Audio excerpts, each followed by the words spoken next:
My name is Ian Harding, and I'm an actor.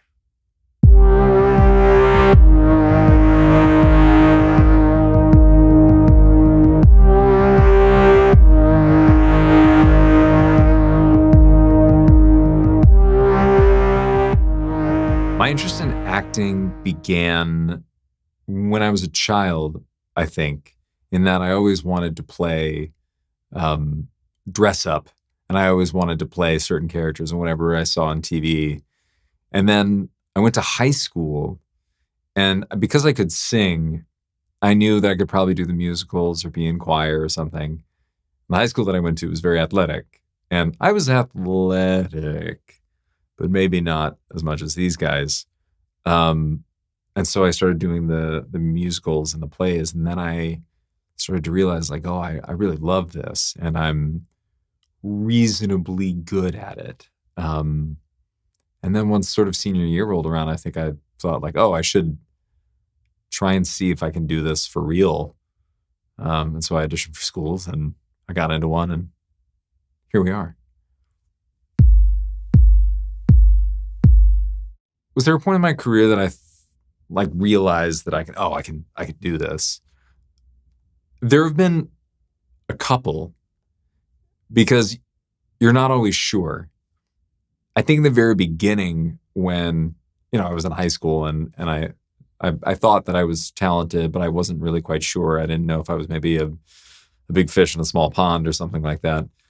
And so I auditioned for various drama schools, and then I got into one of those. And so that sort of encouraged me again to say, okay, maybe I do have a shot at this. And then even in drama school, I was, just getting my ass kicked by the teachers and needing to push myself. And I didn't know what that even looked like as an actor.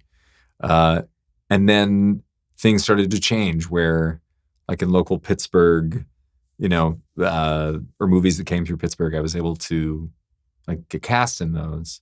And okay, that feels like I'm kind of going in the right direction. And then I graduated and I got another show. And I think I realized, it's all external validation. It wasn't till, I don't know, a couple of years ago that I realized, oh, I can do this regardless of whether or not I'm getting cast, which is, I think, a big step for me. I often try, and it doesn't go well. And I think especially during the pandemic, when I didn't work for 15 months, because it was basically like I finished one project and had 3 months, and then I was maybe going to do something else, and then pandemic, and then you had a pandemic. And so I didn't work for that amount of time. And I was kind of like, I need to find something else, because I feel depressed, useless, restless, even though I knew there weren't other jobs going on. And I didn't necessarily what was I going to do? Memorize a monologue and perform it in my room? That didn't feel right either, because I love the community and the interaction with another actor. So I thought of all the other things I could do. And I thought of what it would be like to accept that I'm done, and that's okay. And I said, I'm done on my own volition. And I realized I couldn't. So to answer your question from 40 minutes ago, no, I can't imagine life without this line of work. I can imagine doing other things on the side, like hobbies, or taking up another job within the industry, whether that be directing, producing, something like that. But to not be an actor, I think I'd rather be dead.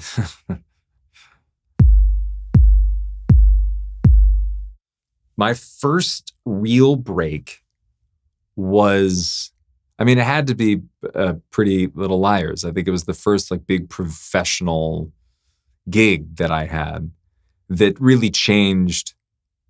I think if we're talking about breaks being something that altered the course of your career, it would have to be that. Because before that, I'd been in bit parts. I was in a movie that I was basically, glorified background in. And that was great in that I learned a little bit more of like what it was like to be on set. I watched some really amazing actors work, and I think I learned more from them in several days than I did in months of acting school. But um, and my first big break was Pretty Little Liars, and uh, I guess the people that gave to me was the entire was definitely Marlene King, who's the creator, the cast directors, and people that were thinking, hey, let's give this freshly minted college grad a shot as a series regular, having pretty much zero credits under his belt. Which, yeah, thinking about it now, I realize that was such a gamble. But I think it paid off for them, maybe. Have a little bit more compassion for yourself. You don't know everything. I would have loved to have taken, some sort of screenwriting class, or I would love to have known more. I would have loved to have maybe capitalized more on my education at school, as opposed to feeling like I could only devote my time to the acting side of things and not, taking advantage of this university that I went to. I would urge myself to get into mindfulness meditation early, so that I would hopefully learn to avoid catastrophic thinking from an early age. And I really wish I could have learned another language. I really wish that was a thing that was, possible. It'd probably be a pretty boring conversation with myself.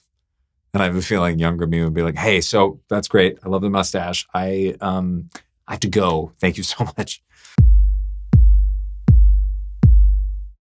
Creativity really is the thing that you must do. That there's also some sort of a seasoning of the self, or a bettering of the self through whatever you're doing. So, yes, it's great if I can. Do I consider journaling creative? I think it is. I think it's maybe there are levels to it. You can gain insight from it and better yourself. But I think creativity is the thing that incorporates your whole being. And for me, it's, trying to build a character. It's trying to be present in a scene. It is altering your body for the sake of a story. It's pushing yourself to uncomfortable places, and doing the thing that often, let's say, society tells you not to do. For instance, like, especially as a man living in America, this idea of like crying in public while people film it, being vulnerable or weak, is very difficult. But sometimes a scene calls for that. So I think like the apex of creativity for me is the thing that I need to do that's really scary. Not to be too general, but it feels like whatever makes me the most present. Obviously, we're talking about creativity, and I'm here because I'm an actor, and so I think a lot of times I feel the most alive when you hit that state of flow in a scene or in a play, and because it's your whole being is here doing the thing. You can't be thinking of anything else. But I also experience moments of where I almost like I'm so present, I almost get like a chill, like where you're just struck by life, which feels a bit broad and slightly cliche, but and I've felt that like with a dinner with my wife, or when I read a book and I just read a sentence that kind of jars me and maybe alters how I think. I feel most alive when I'm in the presence of people I love, when I taste something that is something that I've never experienced before. I feel also extremely alive while traveling, just because, or when you get to the destination. Sometimes if you're on a plane, you just feel like a robot and it's just going from one place to another. But I think anything that puts me entirely in the present. This is a slightly nerdy response, but I've loved bird watching and doing all that. I have a lot of geriatric hobbies, and you have to be present if you're actually going to see this thing. If you're actually going to look at it, you listen for it. You try and see the various markings on this bird and whatnot. You have to you can't be thinking of something else. So I think this is a long way of saying I feel the most alive when I am doing one thing with my whole being.